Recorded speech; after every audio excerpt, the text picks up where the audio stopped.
ছোটখাটো মনে হয় আর তো কিছু করতেছে ভাই।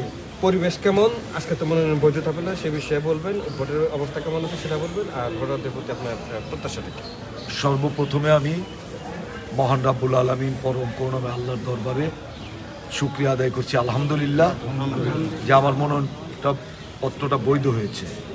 আমি গতকালকে রাত্রে থেকেই নানাভাবে খবর পেতেছিলাম যে বিভিন্নভাবে রিটার্নিং অফিসার সহ প্রশাসনকে প্রভাবিত করে আমার মনোনয়নটা বাতিল করার চেষ্টা করা হয়েছিল, কিন্তু আল্লাহ রাব্বুল আলামিনের শুকরিয়া এবং প্রশাসনের নিরপেক্ষতার কারণে আমার মনোনয়নপত্রটা বৈধ হয়েছে। এই জন্য আমি শুকরিয়া আদায় করছি।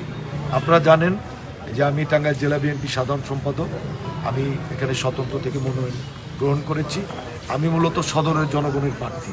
সদরের জনগণের একটি মাত্র চাওয়া যে তাদের 54 বছরের ইতিহাসে সদরের নেতৃত্ব হয় নাই, কিন্তু আজকে সদর নেতৃত্বহীন হওয়ার সম্ভাবনা দেখা দিয়েছে। সেই জন্য সদরের জনগণের প্রত্যাশা অনুযায়ী আমি এখানে প্রার্থী হয়েছি। আপনারা জানেন যে বিএনপির যে প্রার্থী উনিও এখানকার লোকাল না, এবং আমি যতটুকু জানতে পেরেছি জামায়াতের যে প্রার্থী তিনিও এখানকার লোকাল না, তিনি অন্য ডিস্ট্রিক্ট থেকে জন্ম, এখানে নানির বাড়িতে থাকেন, মানুষ হয়েছেন।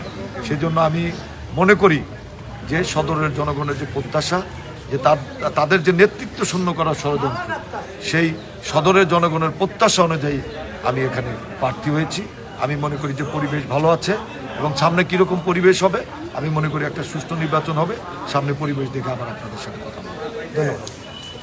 ধন্যবাদ।